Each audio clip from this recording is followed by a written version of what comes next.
మిమ్మల్ని ఎలా నడిపిస్తాను? తిన్నగా నడిపిస్తాను. హల్లెలూయా. ఇప్పుడు నువ్వు తిన్నగా లేవు, నీ హృదయంలో సమాధానం లేదు, నీ హృదయంలో మనశ్శాంతి లేదు, నీ శరీరంలో బలహీనత కలిగి ఉంది, నీ హృదయంలో ఆందోళన కలిగి ఉన్నది. ఎందుకు నాకు ఈ బతుకెందుకు, ఈ జీవితం ఎందుకు అనేసి నీళ్ళు నువ్వే కుంగిపోతున్నావు, నీళ్ళు నువ్వే బాధపడుతున్నావు. దేవుడు సంఘంతో మాట్లాడుతున్నాడు. అవన్నీ కూడా తెంపివేసి నిన్ను తిన్నగా నడిపించే రోజుని జీవితాన్ని దేవుడు ఇస్తానంటున్నాడు. నమ్మితే కలిగి సపోర్ట్ దేవుడు ఇస్తుంది.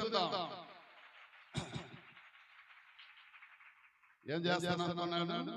తిన్నగా నడిపిస్తాను.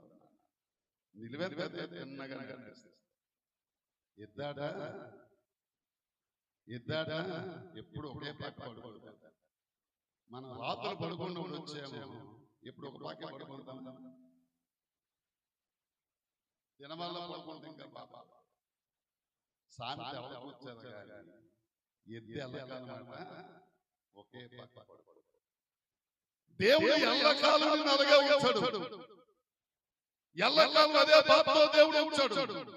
ఎల్లకాలం అదే పరిస్థితితో దేవుడు నిన్ను ఉంచాడు. ఎల్లకాలం అదే రోగంతో దేవుడు ఉంచాడు. ఎల్లకాలం అదే అప్పుడు బాధతో దేవుడు నిన్ను ఉంచాడు. అదే వ్యాధితో దేవుడు ఉంచాడు.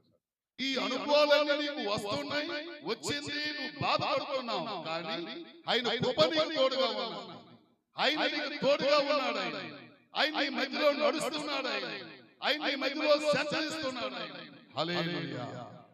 ఆ మోకలను కూడా తెంపి, ఆ కట్లను కూడా తెంపి, ఆ ఐగుప్తు దేశం నిన్ను తీసుకొచ్చి తిన్నగా నిదానంగా నడిపిస్తాడు. ఇప్పుడు ఎక్కడికి వెళ్ళాను మాట్లాడాలి.